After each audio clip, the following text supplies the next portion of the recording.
अरे ये क्या, मेरी सारी गोभी की फसल तो पूरी तरह से खराब हो गई है। मेरे खेत में तो चारों तरफ सिर्फ बर्फ ही बर्फ जमी हुई है।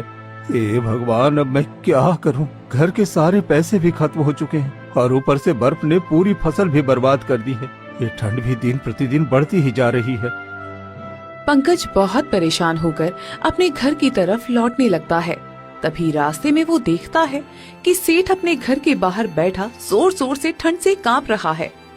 अरे पंकज, तू खेत से क्यों आ रहा है? अरे इतनी ठंड में तो घर से निकलना भी मुश्किल हो रहा है। क्या बताऊं सेठ जी, मेरे खेत का तो बहुत बुरा हाल हो गया है। सारे खेत में मोटी बर्फ की चादर जमी हुई है। पूरी गोभी की फसल खराब हो गई है। ये तो मुझे भी समझ में नहीं आ रहा है। मेरी पत्नी और बच्चे सब बीमार पड़ गए हैं। ऐसा लग रहा है जैसे गांव पर कोई बहुत बड़ी आफत आ गई हो। मेरे घर का भी यही हाल है, पूरा परिवार बीमार है। ऊपर से खेत की फसल भी चली गई है। समझ में नहीं आ रहा है कि ये सब आखिर हो क्यों रहा है। पंकज आगे बढ़ जाता है। वहीं दूसरी तरफ एक गांव वाला किशोर जंगल से गुजर रहा होता है और चलते चलते वो मुकेश की झोपड़ी के पास जाकर रुक जाता है। मुकेश, मुझे बहुत जोर की प्यास लगी है। क्या तुम मुझे थोड़ा सा पानी दे सकते हो? हाँ हाँ, क्यों नहीं। बाहर बहुत ज्यादा ठंड है। आप पहले झोपड़ी के अंदर आ जाइए, मैं आपको पानी देता हूँ। फिर किशोर झोपड़ी के अंदर बैठता है और अंदर आते ही उसे तेज गर्माहट महसूस होती है। अरे मुकेश, तुम्हारी झोपड़ी में इतनी गर्माहट कैसे है? ऐसा लग रहा है जैसे अंदर पूरा गर्मी का मौसम चल रहा है और बाहर तो चारों तरफ बर्फ गिर रही है। भाई, मेरे शरीर में राहत मिल गई तुम्हारी झोपड़ी में आने से। ये सब इस चादर की वजह से है। साधु महाराज ने मुझे ये चादर दी थी। इसी की वजह से हमारी झोपड़ी में हमेशा गर्माहट बनी रहती है। चलो अच्छा है, भगवान ने तुम्हारी नेकी का फल तुम्हें दिया है। वैसे तुम्हारे भाई ने तुम्हारे साथ बहुत गलत किया, तुम्हें घर से निकाल कर। जो जैसा करता है वैसा ही फल भगवान देता है। मैं इन बातों पर ज्यादा ध्यान नहीं देता हूँ, बस अपने कर्म करता रहता हूँ। और ठंड में पानी क्यों पियोगे? ये लो, गरम दूध पी लो, तुम्हारे शरीर में गर्मी बनी रहेगी। किशोर गरम गरम दूध पी लेता है और जैसे ही वो बाहर आता है, आश्चर्य की बात तो ये होती है कि बाहर आने के बाद किशोर को जरा भी ठंड नहीं लग रही थी, क्योंकि जो भी उस गाय का दूध पीता उसे ठंड नहीं लगती थी। इस झोपड़ी में तो जादू है, मुझे ये बात पूरे गांव वालों को बताना होगा। फिर किशोर गांव की तरफ चल पड़ता है। जैसे ही वो गांव पहुंचता है तो वो देखकर हैरान हो जाता है कि पूरा गांव बर्फ की चादर में ढका हुआ है। अरे ये क्या, सुबह जब मैं गांव से बाहर निकला था तब तो सब कुछ ठीक था और अब अचानक पूरे गांव पर ये बर्फ की चादर कैसे जम गई? ये आखिर हो क्या रहा है? उसी वक्त सेठ ठंड के मारे कांपता हुआ अपने घर के बाहर अचानक गिर पड़ता है। सेठ जी, ये क्या हो गया आपको? अरे उठिए, आपको इतनी ठंड में घर से बाहर नहीं निकलना चाहिए था। फिर किशोर किसी तरह से सेठ को उठाकर उसके घर के अंदर ले जाता है। सेठ जी, आपके घर में भी तो इतनी ज्यादा ठंड है। ऐसा लग रहा है जैसे पूरा बर्फ का पहाड़ आपके ही घर के अंदर आ गया हो। यही तो मुझे समझ में नहीं आ रहा है कि हमारे घर में इतनी ज्यादा ठंड क्यों पड़ रही है। हम लोगों से आखिर कौन सी गलती हो गई है? लेकिन सेठ जी, मुकेश की झोपड़ी में तो बिल्कुल भी ठंड नहीं है। वहाँ तो हमेशा गर्माहट बनी रहती है, क्योंकि साधु महाराज ने उसे एक जादुई चादर दी है, जिसकी वजह से उसकी झोपड़ी में ठंड का असर बिल्कुल नहीं होता है। ऐसा क्या? तो लगता है कि साधु महाराज ने ही हमारे गांव को श्राप दिया है, जिसकी वजह से पूरे गांव में इतनी ठंड पड़ रही है। अब हमें कुछ न कुछ तो करना ही पड़ेगा। तुम जाकर उसके भाई पंकज से ये बात बताओ, वो जाकर माफी मांगेगा, तभी शायद साधु महाराज हमारे गांव से ये ठंड का श्राप हटा ले। ठीक है सेठ जी, आप चिंता मत कीजिए। मैं अभी जाकर पंकज को ये बात बताता हूँ, क्योंकि ये सब उसी की गलती की वजह से हो रहा है। फिर किशोर भागते हुए पंकज के पास पहुँचता है। अरे किशोर, क्या हो गया? तो इतना परेशान क्यों लग रहा है? पंकज, तुम्हारे भाई के पास एक जादुई चादर है। उसी चादर की वजह से उसके घर में बिल्कुल भी ठंड नहीं लगती और उसकी झोपड़ी में हमेशा गर्माहट बनी रहती है, जबकि पूरे गांव में देखो ठंड का भयानक प्रकोप फैला हुआ है। ये साधु महाराज का श्राप है, इसलिए तुम जाकर अपने भाई से माफी मांग लो, तभी शायद हमारे गाँव से ये ठंड का प्रकोप खत्म होगा। जादुई चादर? तो मुझे मूर्ख बना रहे हो क्या?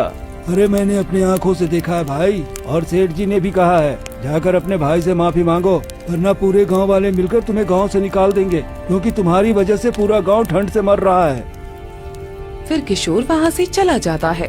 लेकिन ये सारी बातें लक्ष्मी चुपचाप सुन लेती है और सामने आकर कहती है, अरे जब उसके पास जादुई चादर है तो उससे माफी मांगने की क्या जरूरत है। सीधे जाकर वो चादर ही ले आओ ना। वैसे भी उस गरीब के पास वो चादर रहकर भी वो करेगा क्या। आज रात होते ही तुम वो चादर चुरा कर ले आना। हाँ, तुम ठीक कहती हो। आज रात होते ही मैं वो चादर चुरा कर ले आऊंगा। फिर आधी रात होती है। पंकज चुपचाप घर से निकल पड़ता है और चोरी छिपे मुकेश की झोपड़ी के पास पहुंच जाता है। अच्छा, तो ये वही चादर है जिसकी वजह से ये पूरा परिवार इतनी खुशी और आराम से सो रहा है और झोपड़ी में इतनी गर्माहट भी है। अब तो ये चादर मेरी ही होगी। पंकज वो चादर चुरा लेता है और चोरी छिपे अपने घर वापस आ जाता है। क्या आप वो चादर ले आए? हाँ देखो, ये रही वो चादर। अब इसे ओढ़ने के बाद हमें बिल्कुल भी ठंड नहीं लगेगी। तो फिर देर किस बात की है? जल्दी से इसे ओढ़ कर देखिए कि इसमें सच में कोई शक्ति है या नहीं। वैसे दिखने में तो ये बहुत पुरानी चादर लग रही है। ठीक है, अभी ओढ़ कर देखता हूँ। जैसे ही पंकज चादर ओढ़ता है वैसे ही उसके शरीर में तेज गर्माहट महसूस होने लगती है। अरे मुझे तो शरीर में बहुत तेज गर्माहट महसूस हो रही है और ये गर्माहट धीरे धीरे बढ़ती ही जा रही है। और देखते ही देखते उसके पूरे शरीर में जलन उठ जाती है और साथ में दर्द भी। अरे क्या हुआ? आप इतने दर्द से क्यों चिल्ला रहे हो जी? मेरे शरीर में आग जैसा लग रहा है। अरे अरे ये तो रुकने का नाम ही नहीं ले रही है। अरे जल्दी कीजिए, ये चादर अपने शरीर से उतार कर फेंक दीजिए। अरे मैं इसे उतारने की कोशिश कर रहा हूँ पर इसे मैं अपने शरीर से हटा नहीं पा रहा हूँ। अरे ये क्या हो गया है? हे भगवान, अब क्या होगा? लगता है अब मुझे मुकेश के पास जाना ही होगा। अब वही कोई रास्ता दिखा सकता है। चलो जल्दी। फिर दोनों भागकर मुकेश की झोपड़ी के पास आ जाते हैं। भैया भाभी, आप यहाँ?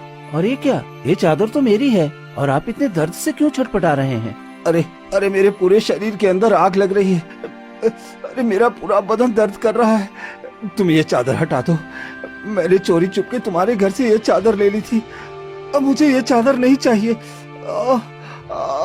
भैया, आपने जो पाप कर्म किए हैं ये उसी का नतीजा है। साधु महाराज ने चादर देते वक्त ही कहा था कि सिर्फ नेक दिल वाला ही इस चादर को धारण कर सकता है, तभी इसका जादू काम करेगा। और जब भी कोई लालच में इसका इस्तेमाल करेगा तो उसका बुरा प्रभाव जरूर होगा।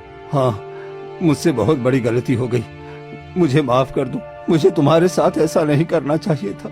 मैं तुम्हें सारी जमीन और जितना भी घर में हिस्सा है सब कुछ देने के लिए तैयार हूँ। बस मेरी जान बचा लो। ये चादर मेरे ऊपर से हटा दो। हे साधु महाराज, मेरे भाई को माफ कर दीजिए। इनसे बहुत बड़ी गलती हो गई है। कृपया इस चादर को इनके शरीर से हटा दीजिए और इन्हें क्षमा कर दीजिए। फिर मुकेश वो चादर जैसे ही छूता है तभी पंकज के शरीर से वो चादर हट जाता है। अरे अब तो मेरी जान में जान आई, वरना मुझे तो लगा था कि मैं मर ही जाऊंगा। ये चादर तुम्हारी है। मैंने तुम्हारे साथ बहुत गलत किया।